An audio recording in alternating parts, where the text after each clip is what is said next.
As Conservatives, we believe in the principles of efficiency, value for money, and low taxation. It absolutely goes against the grain for us to propose an increase in taxation. It's just not in our DNA. At the same time, we care passionately about our communities, and we care deeply about our residents.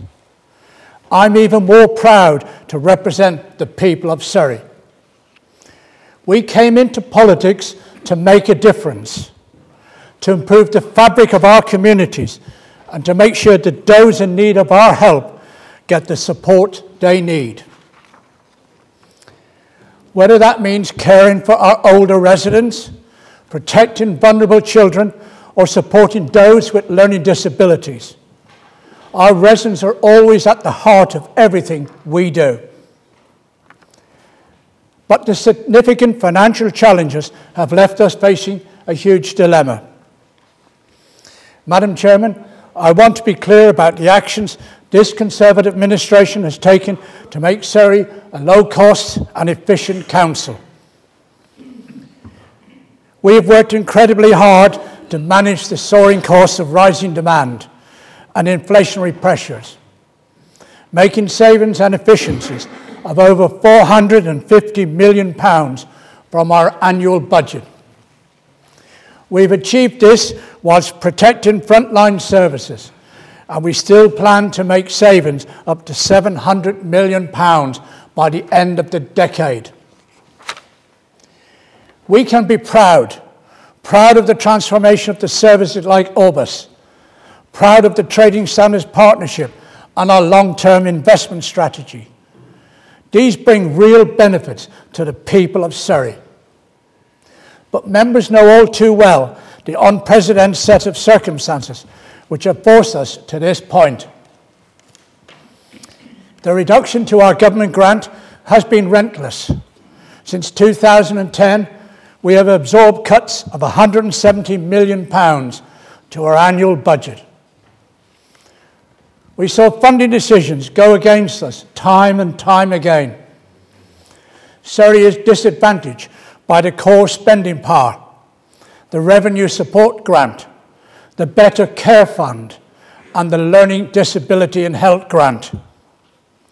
This council consistently receives less money than government said it should. Currently, our Revenue Support Grant goes negative to the tune of £17 million in 2019 and 20. That's equivalent to Surrey residents being worse off by 3% in council tax every year. Despite the government's own calculations confirming that we should get £22 million from the Better Care Fund, we only get £1.5 million in 3 years' time. And that's from a funding pot of £1.5 billion. And we've had to absorb the loss of millions of pounds of learning disability funding. As I explained this time last year, we had a shortfall of £20 million. And I regret next year, on this budget, there'll be a £32 million gap, £39 million the year after, and £46 million in 2019 and 20. At the same time as our funding is shrinking, demand for services have been increasing relentlessly.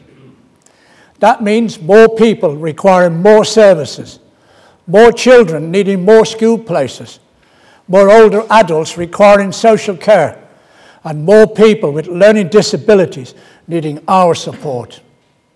Rising demand across adult social care alone for this council costs an extra £24 million every year. 2/3 of our spending now goes towards supporting the welfare of adults and children. That leaves little left in the pot to run other services. The decision today will still require the council to deliver £93 million worth of savings in 2017 and 18. The challenge facing adult social care is now understood throughout the country. The government now clearly understands this crisis and are increasingly committed to resolving it. This will help the Surrey situation. Government have listened to the facts. They have recognised that our figures are right. They have agreed with us that the methodology for funding councils is flawed and in need of serious overhauling. They have recognised how unfair the current system is and how it penalises councils like Surrey, efficient councils like Surrey. The government thinking is that a refreshed system based on business rates retention will be the cornerstone of a fairer funding system for local government.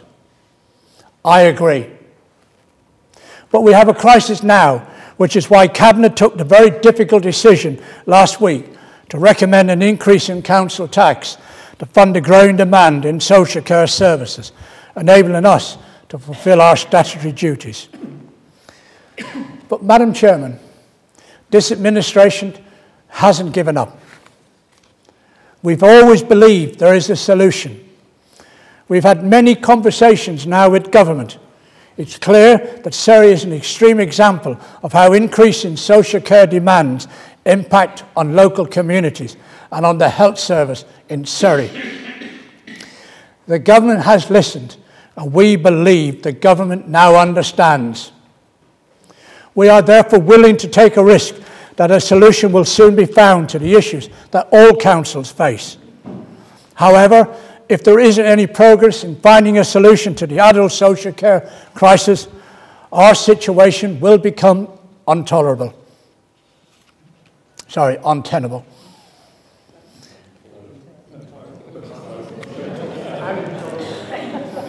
And intolerable. I just wanted to see who was awake, Madam Chairman. Given this, I believe that this year we do not need to ask residents to pay a council tax above 4.99%, which requires 3% for adult social care PERSEP, which has been set for all councils with adult social care responsibilities. In the light of this, I'll be tabling revised recommendations for the council's budget. Madam Chairman, I know that this decision will be welcomed by our partners, the voluntary and community care sector, our district and boroughs, the business community, and our staff, but most of all, by Surrey residents. I know decision will be welcomed right across the county. I commend the revised recommendations to members of this council and look forward to the formal recording of votes by members later. Thank you.